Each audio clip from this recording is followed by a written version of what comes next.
na para patayin na lang yung suspect. Okay. This being a situation right now, continually they're being reminded that everything must go through due process. There must be regularity in the carrying out of their efforts. Okay. Ted Tuvera of Tribune. Sir, follow-up lang po dun sa pork barrel. Kasi nabanggit po kasi ni Representative Chanco na parang ina-advisean sila na magpasa ng mga infrastructure projects nila. Sabi nga niya dun sa isang report, today, Tuesday, magmi-meeting daw sila. Sino sila? Sino po sila? Si Congressman The Chanco Congress. po. Okay. The Congress. Okay. Sir, does the President authorize congressmen to submit their infrastructure or pet project proposals, sir? I think they also go through their own due process, right? So if whatever initiatives they have, it still has to go through a proper process, due process. Thank you. Paanong process po yun, sir? They have their own. They have their own. They have their own system. John?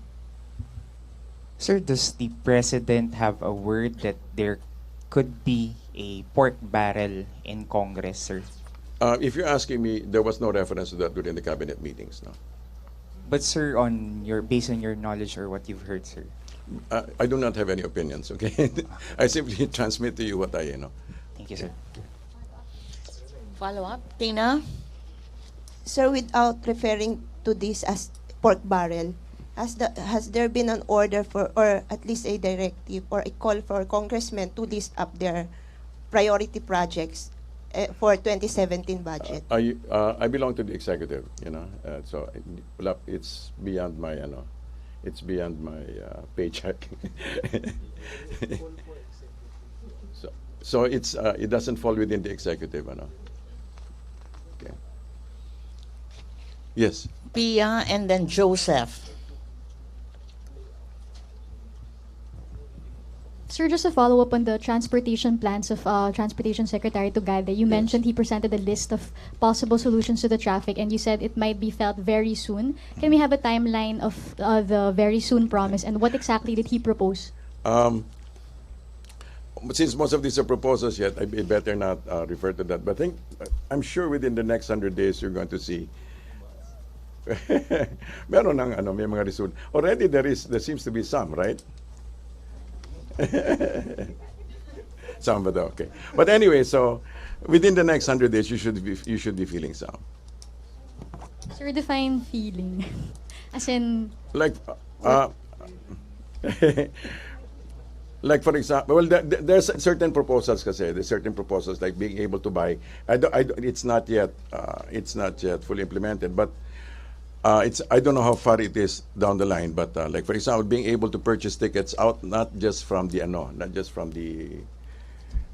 on site before you go on, to be able to buy tickets from other sources, and also proposing what do you call it, nicer and better waiting rooms. Eileen Taliping. Good afternoon. Ay, good morning ulit, sir. Here, sir. Yeah. Yeah po. Opo. Na-discuss po ba dun sa cabinet meeting yung kahapon? Yung tungkol dun sa mga projects ng DPWH na hanggang ngayon nakatenga pa rin sa labas, sa mga kalsada at minsan nagiging dahilan na rin ng malawakang pagbaha. May report na po ba si Secretary Villar po? So what was your question? May report na po ba si Secretary Villar? Kung He did mention it that tinatapos, but for example yung Mandaluyong, sir. I'm not sure about the area specific, pero he did mention that some of the projects that were expected to be able to to be in time for the La Nina, may not yet be ready, may not yet be totally ready. So we expect more floodings? Not because of that, but because of the weather. But definitely what he said was a number of the things that were supposed to be finished are not yet done. Wala po bang, sir, follow-up? Kasi po, sir, even here, Aguado lang, sir, binabakbak yung mga kalsada, so nagiging problema po yung mga daanan ng motorist going here inside the Malacanang complex. Ito po yung mga projects po before pa. Yes. So you want to? I cannot make any comments on that regarding whether it's going to be finished or when. But definitely this is part of SecMark's projects. Yeah. Yes. Joseph? Sa drugs, Okay. Sir, is the government making a distinction between those who are killed in a legitimate police operation and those who are killed not by policemen but maybe other drug users or drug peddlers? As per directive, everything should be done with regularity. So so your question is comes under that, whether things the pursuit of reducing the use of illegal drugs, if not totally wiping it out, must be done with regularity. So yun. Sir, but what happens now to those who are being killed not by policemen? Well, if such can be proven and not just speculative, it must go to the same process also. File case, yes, file a case. Ted Tuvera and then Benji Liwanag.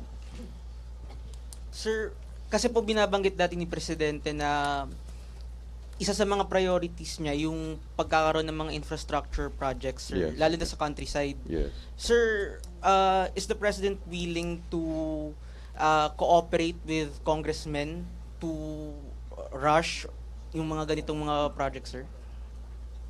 I think I think you need to assume that he will cooperate whatever is going to be done for the common good. But right now, ang priorities niya really is this, that. But this is not to say that he will not pursue infrastructures. He will, as presented, they will be accommodated, as presented by Congress. Sir? Yes. Good morning. Yes. Sir, na-discuss ho ba dun sa cabinet meeting yung traffic? Kasi isa to dun sa priority ni Pangulong Duterte. And also, we're having a problem until now with this traffic.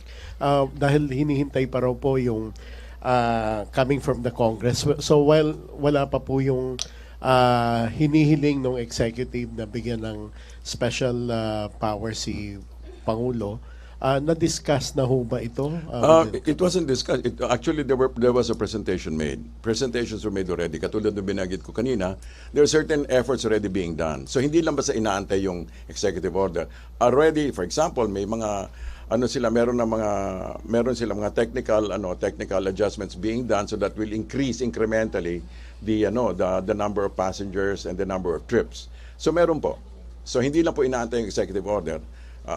Talaga pong may mga efforts already being done. MMDA Chairman Carlos, Wala ibinalik pa po kaming... I'm sorry, yes. Ibinalik po ng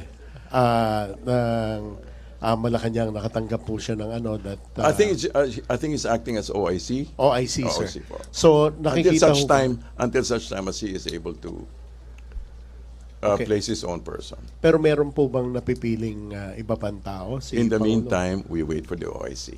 Okay. Thank you very much, sir. Sure. Okay, Dexter Ganibe of DZMM and then Henry Uri of DZRH. Secretary, good noon. Yes po. Sir, binabanggit nyo kanina yung to deal with regularities, yung Opo. campaign against drug. Kasama po ba, may pahayag po ba ang Malacanang kaugnay dun sa halos karamihan na namamatay o napapatay na sinasabing ng laban ay ang tama sa ulo o kaya sa mga pinaka-vital part ng katawan ng... Ang masasabi ko lang po is this: if there be any situations which they find irregular, then proper cases should be filed. Okay.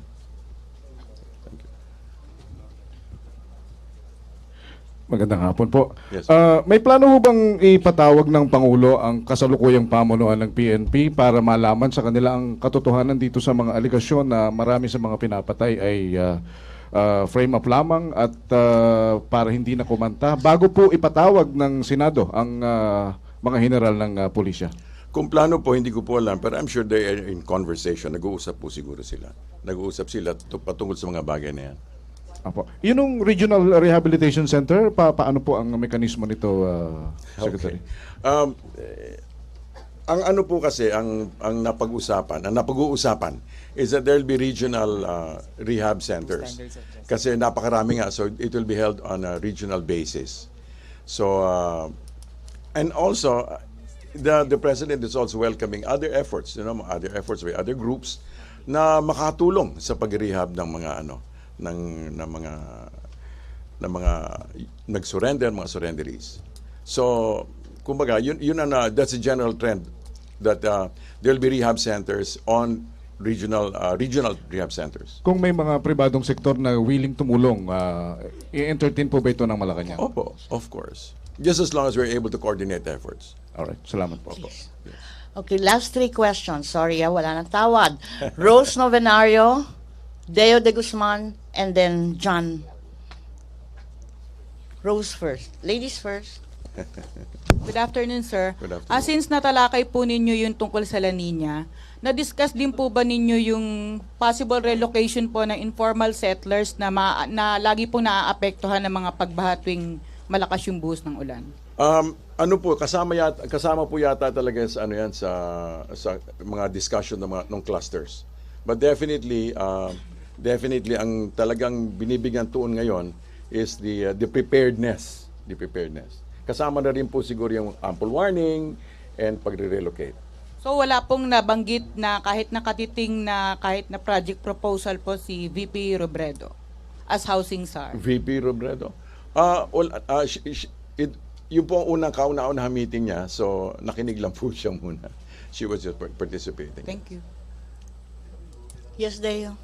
Yes, sir. Good morning po. Morning. May I ask, how is the President preparing for his first SONA? Mhm. And is he going to convene his first LEDAC? And what are the proposed bills that the administration will push? He is listening. In terms of preparation, he's asking for input he's asking input from the cabinet and everybody. Regarding the LEDAC, we'll just have to wait until yung kanya SONA. Okay. And what was your third question? Priority bills, sir. Priority bills. Again, I'm sure he's going to be giving priority to the fight against crime, the fight against criminality, Is he going to read the script during his SONA or spontaneous lang din po siya? During the inauguration, he read from the teleprompter. I think he did a good job. Lip sync. John, last question. Yes. Sir? One last question. Sir, last Yes. na po. Sir, may statement po yung CHR yesterday. There are two standards of justice being employed by the President in There are two what? Two standards of justice being employed by the President in killing of criminals, sir. One for the rich and one for the poor. The CHR basically states, sir, na kung name and shame campaign yung ginawa sa mga general, sir, sana ganun din yung gawin sa mga mahihirap, hindi yung pinapatay, sir. Sir, do you believe that the Duterte administration, particularly the police, is employing different means to achieve justice or to end the drug menace, sir? And lastly, sir, update, sir, sa FOI, and will this be done in the sir, is the FOI also included in the police operation, sir? Okay, regarding the statement, okay. Regarding the statement that the president is using double standards, I think his past actions, history has proven, based on results, that he uses one single standard. One single standard. Maybe just in the process of implementation, but he uses one single standard. From top to bottom, he does the same thing. So regarding the FOI, and there's supposed to be, it was already being, it was already being understudy, and I'm not. It should have been. It should be inside pretty soon. Sir, specific date, meron po kaya tayo? Wala pa akong date. Pero within the week, sir? Hopefully. Hopefully. Okay, thank You've you very been a much. great- Sir, Yeah. can you still take one question from FOCUP, Who's FOCUP? the Foreign Correspondents Association?